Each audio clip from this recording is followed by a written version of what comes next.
యానంలో ఎన్నికల ప్రచారం విమర్శలు ప్రతి విమర్శలతో సాగుతోంది. గత ఎన్నికల్లో ఎలా గెలిపించారో ఈసారి కూడా అత్యధిక మెజారిటీతో గెలిపించాలంటూ కాంగ్రెస్ అభ్యర్థి గొల్లపల్లి శ్రీనివాస్ అశోక్ ధీమా వ్యక్తం చేస్తున్నారు. స్థానిక ప్రజలు తనను ఆదరిస్తున్నారని, ప్రతి ఒక్కరికి మెరుగైన వైద్య సేవలు అందిస్తానని చెప్పారు. అర్హులైన లబ్ధిదారులకు ఇళ్ల పట్టాలు అందజేస్తానంటున్న యానం కాంగ్రెస్ అభ్యర్థి గొల్లపల్లి శ్రీనివాస్ అశోక్ తో మా ప్రతినిధి Rajesh face to face.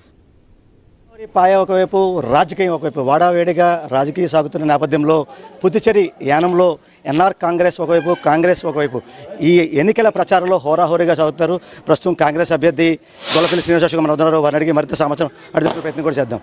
Sir చెప్పండి, ఇప్పటికే 30 ఏళ్ల వయసు, 30 ఏళ్ల రాజకీయ అనుభవం అంటూ గత ఎన్నికల్లో మీరు ఎన్నికల ప్రచారంలోకి వెళ్ళారు. ప్రజల యొక్క ఆశీస్సులతో మీరు గెలుపొందారు.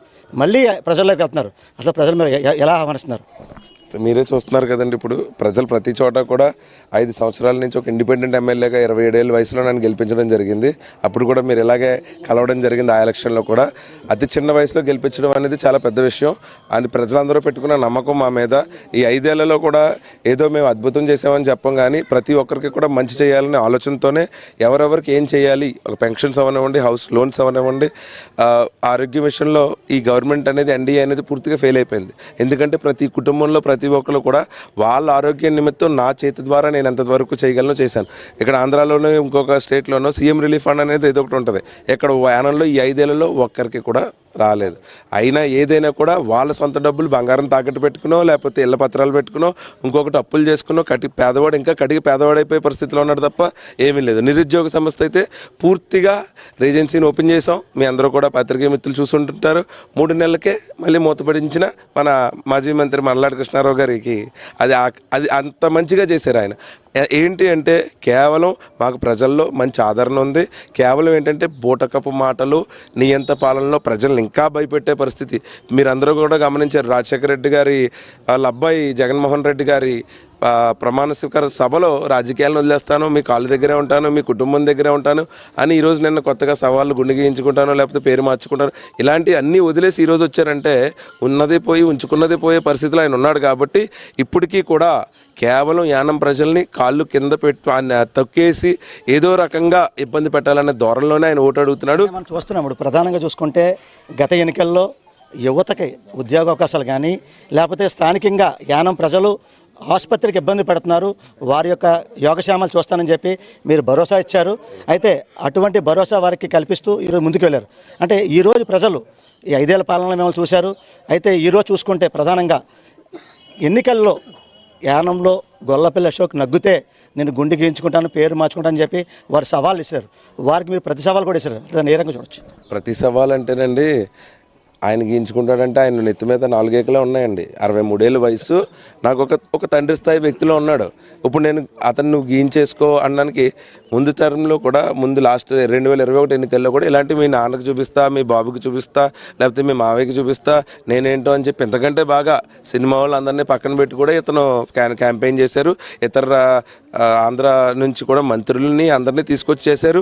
గత ఎన్నికలకు ఒక 2-3 నెలల ముందు జగన్మోహన్ రెడ్డి గారిని కూడా తీసుకురావడం జరిగింది ఆయన ఇంటికి. అయినా కూడా ప్రజలు నాకు పట్టం కట్టారండి.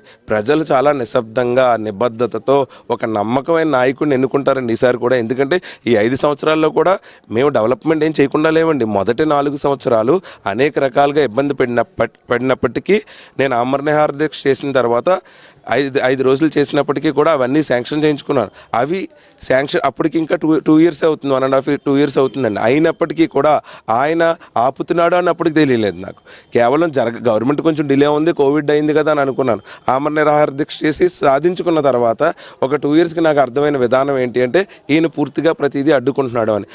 కానీ ప్రతి లాస్ట్ 8 నెలలు, ఈ టెన్యూర్ లాస్ట్ 8 నెలల్లో ప్రతి చోట కూడా డెవలప్మెంట్ జరుగుతుందండి. మీరు అబ్జర్వ్ చేస్తే 85% వరకు మేము ఆల్మోస్ట్ 75 to 85% రోడ్స్ వేసాం, డ్రైన్స్ వేసాం. కేవలం ఇతను ఆపినా కూడా మేము చేయగలిగాం. ఈరోజు 30 సంవత్సరాల పాలనలో ఎన్నిసార్లు మంత్రి చేశాడు ఆయన, ఎన్నిసార్లు. ఈరోజు కొత్తగా నేను మళ్ళీ మంత్రి అయిపోతాను అంటున్నాడు. ఇంత 30 ఏళ్ల పాలనలో ప్రాణం కూడా కాపాడుకోలేని పరిస్థితి, నిరుద్యోగం కూడా లేని పరిస్థితి. ఇవన్నీ నేను 5 ఏళ్ళు వచ్చినప్పుడు జరిగినవి కాదు సార్.